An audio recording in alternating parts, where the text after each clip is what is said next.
자, 우리는 어제 말씀에 어떻게 예배를 드려야 하는지 태도와 마음가짐을 살폈습니다. 1절부터 3절까지는 하나님께 예배드릴 때 기본적으로 그 마음의 준비가 기쁨으로 즐겁게 예배를 드리라 라고 말씀하시고, 그리고 예배드릴 때에 할 수만 있으면 모든 악기들을 다 동원해서 하나님께 예배드리라 그러셨어요. 그리고 모든 악기 중에 가장 좋은 악기는 우리 몸의 악기인 줄로 믿으시기를 주의 이름으로 축복합니다. 그리고 우리 목소리에, 우리의 믿음 있는 영성에 악기를 올려드릴 때에 하나님은 그 예배를 기쁘시게 받으신다, 그렇게 말씀하셨습니다. 자, 오늘은 4절 이하로 이제 왜 하나님 앞에 예배를 드려야 하는지, 왜 즐겁게 기쁨으로 드려야 하는지 그 신학적 이유를 우리들에게 밝혀주고 있는데요, 바로 4절입니다. 첫 번째, 하나님이 정한 율례요 규례이기 때문임을 알려주고 있습니다. 4절 다 같이 합독하십니다. 이는 이스라엘의 율례요 야곱의 하나님의 규례로다 그랬습니다. 우리는 가끔 신앙의 본질적인 질문을 받습니다. 왜 교회 갑니까? 왜 예배를 드려야 하나요? 라고 하는 그런 질문을 개인적으로도 하기도 하고 받기도 합니다.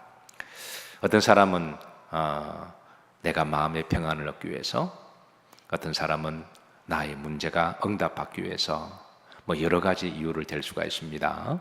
어떤 사람은 구원받기 위해서, 그거는 다 어떻게 보면 부수적인 겁니다. 가장 근본적인 거는 하나님이 하라고 하셔서 하는 거예요. 이게 하나님의 명령이기 때문에, 하나님의 규례이기 때문에, 하나님이 정하신 것이기 때문에, 하나님이 천지를 창조하시고 우리에게 생명을 주셨을 때 그건 하나님이 마땅히 해야 될 일이기 때문에 우리가 예배를 드리고 우리가 찬송을 하는 줄로 믿으시기를 주의 이름으로 축복합니다. 다른 것들은 다 부수적인 것들입니다. 다른 것들은 나를 위한 것이지만, 물론 그것도 필요하죠. 우리가 위안도 받고 응답도 받고 치유도 받고 여러 가지가 다 하나님 받는 축복도 있지만, 그건 어디까지나 내 입장에서 예배잖아요. 예배는 우리가 항상 본질로 하나님의 입장에서 예배를 드려야 됩니다. 하나님이 하라고 하셨기에 그게 믿음이죠. 그게 순종하는 게 믿음이죠. 내 입장에서 하면 내가 기분이 왔다 갔다 할수록 그 입장이 자꾸 바뀌잖아요. 그런데 믿음이라고 하는 것은 항상 하나님 입장에서 하나님의 말씀에 순종하는 것이 바로 그게 믿음의 시작점인 줄로 믿으시기를 주의 이름으로 축복합니다.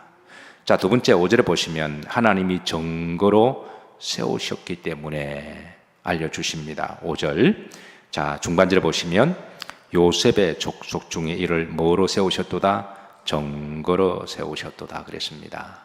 그래서 근데 왜 요셉의 증거로 세우셨는지, 그러니까 우리가 예배드려야 될 이유, 하나님의 규례와 명령을, 하나님이 증거를 그렇게 기준을 정하시는데 그 시점이 바로 요셉을 통하여 정인을 세우셨기 때문임을 알려주고 있습니다. 5절 초반절에 보시면 하나님이 애굽 땅을 치러 나가던 때에 그랬습니다. 그러니까 하나님 우리들에게 구체적으로 하나님이 예배를 드리라라고 하는 규례와 또 신학을 주신 것은 바로 출애굽 사건부터 시작하신다라는 거예요. 출애굽 사건부터 하나님이 이스라엘 백성들을 구출해내시고, 그리고 하나님이 요셉을 축복하셔서, 당시 요셉이 장자였거든요. 물론 야곱이 육신적인 장자였지만 르우벤이 야곱의 첫 번째 아들, 근데 르우벤이 장자의 그릇이 되지 못했습니다. 하나님이 여러 번 기회를 주시는데 평양감사도 지 싫다 그러는데, 그러니까 하나님은 장자의 그릇을 이제 요셉으로 바꾸신 거죠. 그래서 출애굽 시대의 영적인 장자 지파는 바로 요셉 지파였다. 그래서 하나님 요셉을 축복하시고 요셉을 장자로 세우시고 요셉을 증거 삼으시고 하나님이 이제 이 율례를 주신 것이죠. 그래서 하나님 애굽 땅을 치러 나가시던 때에 그랬습니다. 바로 그때부터 유월절이 시작됩니다. 그때부터 무교절이 시작되고요. 그때부터 초실절이 시작되고, 그때부터 77절이 시작되고 그때부터 나팔절 규례를 주시고 그때부터 속죄 규례를 주시고 그리고 그리고부터 장막절 규례를 주셔서 그때부터 역사적 근거가 역사의 시작점을 하나님이 그때 주셨음을 상기시켜주고 있습니다. 어쨌든 여러분, 매 시대마다 하나님이 영적인 장자를 세우시는데 육신의 장자가 장자가 아니요 영적인 장자가 장자임을 믿으시기를 바라고 매 시대마다 영적인 장자가 되시기를 주의 이름으로 축복합니다. 자, 세 번째, 주의 말씀을 주시기 때문입니다. 5절 흐름지를 보시면 자, 거기서 내가 뭐하지 못하던 말씀을 들었나니 알지 못하던 말씀을 드렸다 그랬습니다. 자, 거기서 이스라엘 백성들이 출애굽할 당시 그 전만 하더라도 이들은 애굽이 대제국이었으니까 애굽의 여러 가지 세상적인 말을 들었습니다. 물론 세상적인 말에도 윤리와 도덕적인 말씀도 있고 또 출세적인 성공적인 또 철학적인 것도 위안이 되는 그런 정서적인 그런 말들도 많이 있습니다. 우리가 세상에 보면 좋은 책들이 많이 나오고요. 그리고 도움될 만한 윤리 이런 것들이 사상들이 많이 있습니다. 그런데 세상에 아무리 좋은 말, 사상, 철학, 이론, 니즘이 있어도 하나님의 말씀을 들을 수가 없습니다. 하나님의 말씀은 오직 하나님으로부터 들을 수가 있는데요. 하나님은 예배 때 하나님 말씀을 주시는 거예요. 그래서 오늘 화자가 말하기를, 화자는 시인이죠. 이스라엘 백성 출애굽했을 당시를 말합니다. 흐름지를 보시면 하나님으로부터 우리가 세상에서 알지 못하던 말씀을 들었다라는 거예요. 세상에서 들을 수도 없는, 세상에서 알 수도 없는, 돈 있다고 사는 것도 아니고 공부를 많이 한다고 얻는 것도 아니고.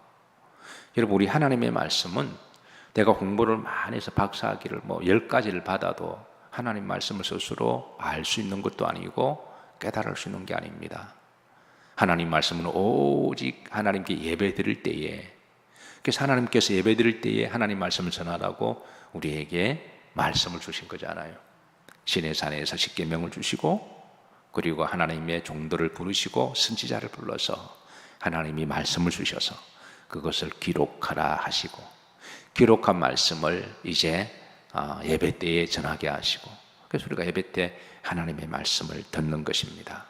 사랑하는 성도 여러분, 세상에 들을 수 없는, 세상에서 알 수 없는 그 하나님의 말씀을 듣는 것이 복인 줄로 주의 이름으로 축복합니다. 돈이 아무리 많다고 해서 하나님 말씀을 들을 수가 없어요. 그러나 돈이 아무리 없어도 들을 수 있는 게 하나님의 말씀입니다. 하나님의 전에 와서 예배를 잘 드리면 하나님 말씀 한 절 한 절 우리가 들을 수 있는 게 복이죠.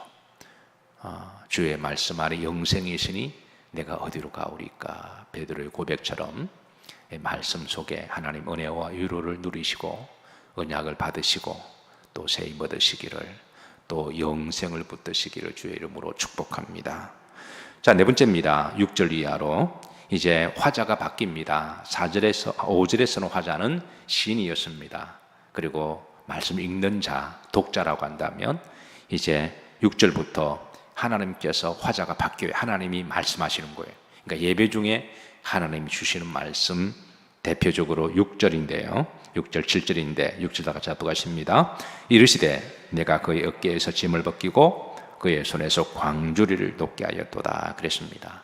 하나님이 출애굽할 때에 이스라엘 백성 주신 말씀 중에 하나가 뭐냐면 그의 어깨에서 짐을 벗기고, 이스라엘 백성들이 애굽에 있을 때 노예였잖아요. 날마다 무거운 짐을 지고, 그래서 어깨가 탈골이 되고 50견이 오고 어깨가 쭉 처지고, 그 다음에 그의 손에서 광주리, 날마다 무거운 짐을 지고 광주 양쪽에 메어서, 그래서 그렇게 했던 그 노예의 그 삶을 하나님은 저들을 자유케 하시고 육체의 무거운 짐을 벗겨주시고, 그리고 하나님은 육체의 무거운 짐뿐만 아니라 영혼의 짐까지도, 죄의 짐까지도 벗겨주셔서 우리를 자유케 하시는 하나님, 바로 그들은 말씀 속에서 나는 너희를 자유케 하며 나는 너희를 짐을 벗겨주며 수고하고 무거운 짐진 자들아 다 내게로 오라 내가 너희를 편히 쉬게 하리라. 예배의 하나님 말씀을 통하여 저들은 위로와 힘을 얻게 된 것이죠.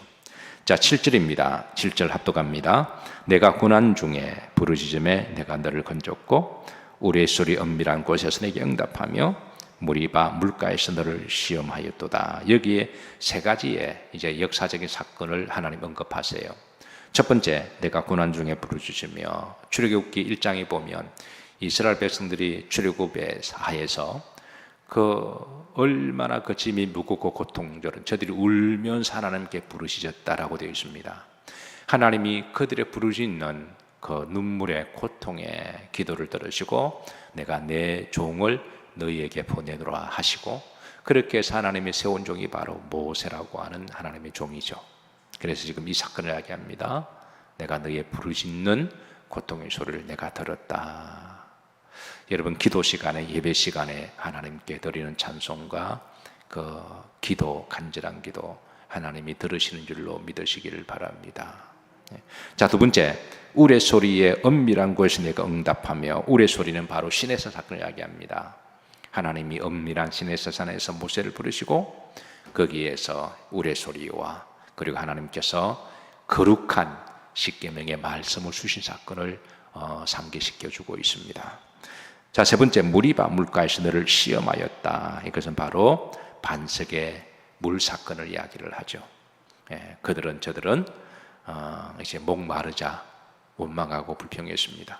사실 애굽에서 눈 뜰 때부터 밤에 별이 지기까지 하루 종일 입에 단내 나도록 무거운 노동의 짐을 하고 압제를 당하고 또 일 잘못하면 얻어 터지고 채찍 맞고, 그렇게 해서 거기서 자유해서 광야를 지나갈 때 그게 약간의 힘들고 어려운 점은 그래도 땡큐 하면서 지나가야 되는데, 그 약간의 그 목마름을 참지 못하고 하나님을 원망하고 불평하자 하나님이 거기에서 이제 마라의 쓴물을 통해서 저들을 이제 한번 되돌아보게 하고, 고통을 통해서 되돌아보게 하시고, 그래서 거기 하나님이 시험한 사건을 말씀하시는 거죠.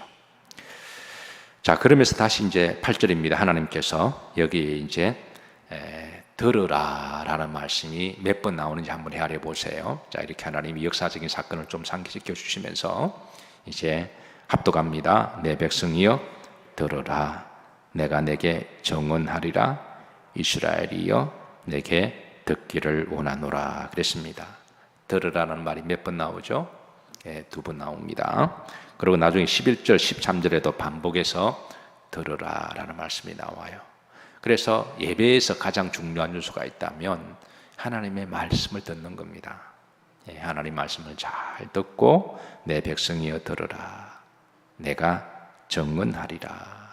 하나님이 다시 한번 말씀을 통하여, 성령을 통하여 우리에게 주시는 말씀이 있으니까, 그래서 믿음은 어디에서 나며 들음에서 난다. 그래서 이 하박국 선지자가 그리고 또 사도 바울이 이렇게 말하는 것은 바로 이제 믿음은 하나님의 말씀을 들으면서부터 우리가 나고, 또 회개도 하나님 말씀을 들으면서부터 우리가 깨닫게 되고, 우리가 또 응답도 말씀을 잘 들을 때 그 말씀 속에 하나님 나에게 응답도 있고, 치유도 하나님 말씀을 잘 듣고 아멘 그럴 때에 바로 거기에서 하나님 역사가 일어납니다. 그래서 여러분 예배 때마다 주의 생명의 말씀을 잘 들으시기를 주의 이름으로 축복합니다. 자, 그러고 나서 9절입니다. 하나님의 말씀 중에 저희들이 반드시 들어야 할 이제 말씀 9절 한 절만 다 같이 합독하십니다. 너희 중에 다른 신을 두지 말며 이방신에게 절하지 말지어다. 이 고대에서는 우상 숭배가 참 많았어요. 신들이, 형상들이 참 많았습니다. 지금은 이 마귀의 전략이 약간 바뀌었죠. 마귀의 전략이 인간들의 우상을 지금 다른 식으로 약간 좀 바꿔놓았어요. 그래서 요즘 현대인들은 우리가 옛날처럼 무지막지하게 상을 만들어 놓거나 잡신들을 섬기지 않는다라고 이야기하지만 그거는 또 마귀의 전략입니다. 우상 숭배를 다른 식으로 살짝 바꿔놓은 것이죠. 성경의 우상의 정의는 하나님보다 더 사랑하는 대상들이 있다면 그것이 우상이다라고 정의를 하고 있습니다. 어쨌든 예나 지금이나 우상들이 많습니다. 그래서 하나님 주시는 말씀이 우상 숭배하지 마라. 이거를 현대적으로 번역하면 하나님보다 더 사랑하는 것들을 조심해라. 우리에게 말씀을 주고 있습니다. 말씀을 정리합니다. 하나님께서 시편 오늘 본문을 통하여 우리 그리스도인들이 어떻게 하나님 앞에 예배를 기쁘게 즐겁게 잘 드려야 할 것인가. 시작은 마음에서부터 시작한다 그랬습니다. 마음으로 예배를 사모하고 기쁘고 즐겁게. 그리고 우리가 또 마음이 기쁘게 즐겁게 하면 우리 마음이 해피한 거죠. 우리 마음이 은혜가 있는 거죠. 그래서 내 마음이 해피하고 성령 충만할 때 바로 그곳에 하나님 은혜가 있고 그곳에 또 각종 치유 역사가 일어나는 줄로 믿으시길 바랍니다. 그리고 우리 모든 악기, 방법을 다 동원해서 예배는 축제 분위기로 하나님께 드리고 그리고 또 우리 몸의 악기를 통하여 하나님 앞에 드리고 그리고 오늘은 신학적 이유를 우리가 살펴보았습니다.